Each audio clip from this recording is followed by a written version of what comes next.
So hi guys, ayan po yung ating S7 unit. Ayan po yung mga available colors natin guys. Ayan, sobrang dami po nating stocks po kay S7. So guys, ito explain natin guys yung ating po mga specifications. Steering wheel na tayo guys. So ito guys left steering wheel. Ayan po yung ating digital panel, mini fan, safety handles with roof rack. Ayan, and also meron tayong crown light and yung ating pong automatic wiper. Naka LED light po and yung ating bumper.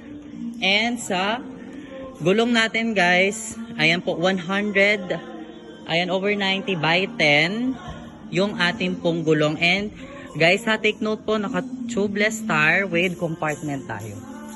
Ayan po meron tayong extra spare tire. And eto po siya sa front. Ayan, sobrang ganda S7 guys. Ayan po.